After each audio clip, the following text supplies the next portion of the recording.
ನಮಸ್ಕಾರ ವೀಕ್ಷಕರೇ, ಸಮತಾ ನ್ಯೂಸ್ ಕನ್ನಡಕ್ಕೆ ಸ್ವಾಗತ.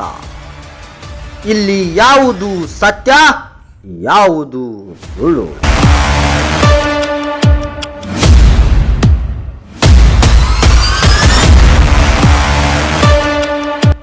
ಹಲವು ಯೂಟ್ಯೂಬ್ ಮಾಧ್ಯಮಗಳಲ್ಲಿ ಪ್ರಸಾರವಾಯಿತು. ಚಿಕ್ಕೋಡಿ ಸಬ್ ರಿಜಿಸ್ಟರ್ ಆಫೀಸಿನಲ್ಲಿ ಹಣ ಪಡೆಯುವ ದೃಶ್ಯಾವಳಿಗಳು.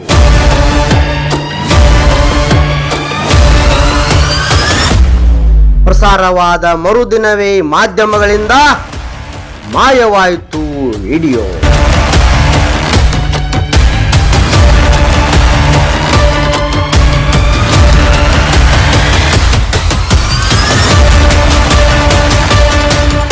ಹಾಗಾದ್ರೆ ಯೂಟ್ಯೂಬರ್ಸ್ಗಳು ಸುಳ್ಳು ಆರೋಪ ಮಾಡಿದ್ರ ಎಂಬುದೇ ಯಕ್ಷ ಪ್ರಶ್ನೆಯಾಗಿದೆ.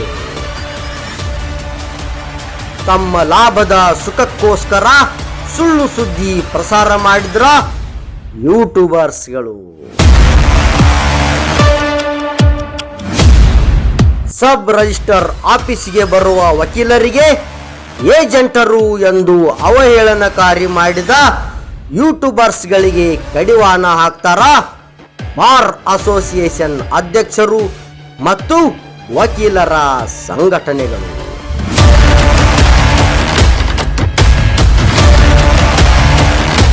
ಸಬ್ ರಿಜಿಸ್ಟರ್ ಆಫೀಸಿಗೆ ಹಣ ನೀಡಿರುವ ವ್ಯಕ್ತಿಯಿಂದಲೇ ಬಂತ ಯೂಟ್ಯೂಬರ್ ವಿರುದ್ಧ ಮುಚ್ಚಳಿಕೆ ಪತ್ರದ ಮೂಲಕ ಉತ್ತರ.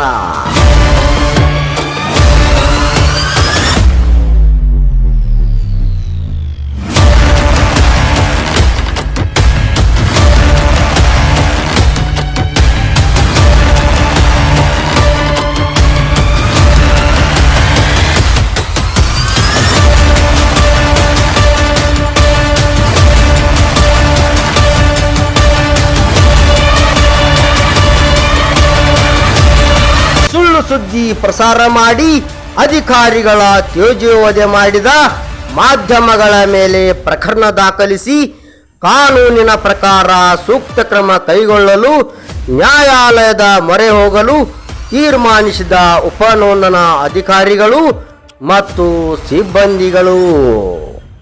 ಇದು ಅಲ್ಲದೆ ಸಬ್ ರಿಜಿಸ್ಟರ್ ಆಫೀಸಿಗೆ ಬರುವ ಜನರನ್ನು ನಮ್ಮ ತಂಡ ವಿಚಾರಿಸಿದಾಗ ಇಲ್ಲಿದೆ ನೋಡಿ ಅವರಿಂದ ಬಂದ ಉತ್ತರ.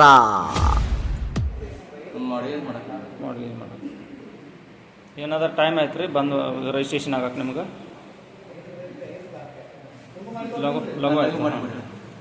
ಇಲ್ಲಿ ಯಾರಾದರೂ ಆಫೀಸಾಗ ದುಡ್ಡು ಕೇಳಿದಾರೆ ನಮ್ಗೆ ರಿಜಿಸ್ಟ್ರೇಷನ್ ಏನು ಮಾಡಿಲ್ಲ. ಸರ್ವಿಸ್ ಹೆಂಗೆ ಚಲೋ ಐತಿ ನಮ್ದು. ಸ್ವಲ್ಪ ಅಡ್ಗೇಜ್ ಮಾಡೋದು ನಿಮ್ದು ಕೆಲಸ ಜಲ್ದಿ ಆಯಿತು ಲೇಟ್ ಆಯ್ತು ರೀ? ಹಾಂ, ಇಲ್ಲಿ ಯಾರಾದರೂ ಆಫೀಸಾಗ ದುಡ್ಡು ಕೇಳಿರಿ ನಮಗೆ. ಚಿಕ್ಕೋಡಿ ಸಬ್ ರಿಜಿಸ್ಟರ್ ಆಫೀಸ್ನಲ್ಲಿ ಹಣ ಪಡೆಯುವ ಬಗ್ಗೆ ಹಲವು ಮಾಧ್ಯಮಗಳಲ್ಲಿ ತನ್ನದೇ ಆದ ಯೂಟ್ಯೂಬ್ ಲಿಂಕ್ ಪ್ರಸಾರವಾಗಿದೆ. ಆದರೆ ಪ್ರಸಾರವಾದ ಮರುದಿನವೇ ಪ್ರಸಾರವಾದ ಮಾಧ್ಯಮಗಳಿಂದ ವಿಡಿಯೋ ಮಾಯವಾಗಿದೆ. ಯಾಕೆ ಹಾಗಾದ್ರೆ ಯೂಟ್ಯೂಬರ್ಗಳು ಅಧಿಕಾರಿಗಳ ಮೇಲೆ ಸುಳ್ಳು ಆರೋಪವನ್ನ ಮಾಡಿದ್ದಾರೆ ಎಂಬುದೇ ಯಕ್ಷ ಪ್ರಶ್ನೆಯಾಗಿದೆ. ಇದಕ್ಕೆ ಉತ್ತರ ನಾವು ತೋರಿಸ್ತೀವಿ ನೋಡಿ. ಸುಳ್ಳು ಸುದ್ದಿಯನ್ನ ಪ್ರಸಾರ ಮಾಡುವ ಮಾಧ್ಯಮಗಳೇ ಎಚ್ಚರವಿರಲಿ. ಅದು ಅಲ್ಲದೆ ಚಿಕ್ಕೋಡಿ ಸಬ್ ರಿಜಿಸ್ಟರ್ನಲ್ಲಿ ಏಜೆಂಟ್ರ ಹಾವಳಿ ಅಂತೂ ಇಲ್ಲವೇ ಇಲ್ಲ. ಇಲ್ಲಿ ಬರುವವರು ವಕೀಲರು, ಅವರಿಗೆ ಏಜೆಂಟ್ರು ಅನ್ನುವುದು ಎಷ್ಟರ ಮಟ್ಟಿಗೆ ಸರಿ?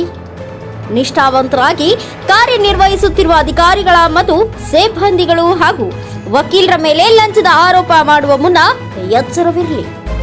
ತಮ್ಮ ಲಾಭದ ಸುಖಕ್ಕೋಸ್ಕರ ಸುಳ್ಳು ಸುದ್ದಿ ಪ್ರಸಾರ ಮಾಡುವ ಇಂತಹ ಕೆಲಸವನ್ನ ಬಿಟ್ಟು ಬಿಡಿ ಸಾಹೇಬ್ರೆ. ತಾವೇ ತಮ್ಮ ಚಾನೆಲ್ನಲ್ಲೇ ಪ್ರಸಾರ ಮಾಡಿರುವ ಸುದ್ದಿಯನ್ನ ನಿಮ್ಮಿಂದಲೇ ಕೇವಲ 24 ಗಂಟೆಗಳ ಕಾಲ ಉಳಿಸಿಕೊಳ್ಳಲು ಆಗಲಿಲ್ಲ ಆದ್ಮೇಲೆ ಸುದ್ದಿಯನ್ನ ಪ್ರಸಾರ ಮಾಡುವ ಅಗತ್ಯ ಆದ್ರೂ ಏನಿತ್ತು? ಅಧಿಕಾರಿಗಳಿಗೆ ಭಯ ಹುಟ್ಟಿಸುವುದಾ ಅಥವಾ ಅವರಿಂದ ಹಣ ವಸೂಲಿ ಮಾಡುವುದಾ ಎಂಬ ಮಾತು ಜನಸಾಮಾನ್ಯರಿಂದ ಕೇಳಿ ಬರುತ್ತಿದೆ. ತಮ್ಮ ಪ್ರತ್ಯುತ್ತರಕ್ಕಾಗಿ ಜನ ಕಾಯುತ್ತಿದ್ದಾರೆ. ಈ ಸುದ್ದಿಯ ಹೆಚ್ಚಿನ ವಿವರಗಳಿಗಾಗಿ ನೋಡಿ ಭಾಗ 2ರಲ್ಲಿ ಅಂತ ಹೇಳ್ತಾ ಮುಂದಿನ ಸುದ್ದಿಯೊಂದಿಗೆ ಮತ್ತೆ ಭೇಟಿಯಾಗೋಣ. ಅಲ್ಲಿವರೆಗೂ ನೋಡ್ತಾ ಇರಿ ಸಮತಾ ನ್ಯೂಸ್ ಕನ್ನಡ ಸುದ್ದಿ ವಾಹಿನಿ ಮತ್ತೆ ಸಿಗೋಣ. ನಮಸ್ಕಾರ. ವರದಿಗಾರ ಮುಖೇಶ್ ಕುಮಾರ್ ಲಂಬೂಗೋಳ್, ಚಿಕ್ಕೋಡಿ.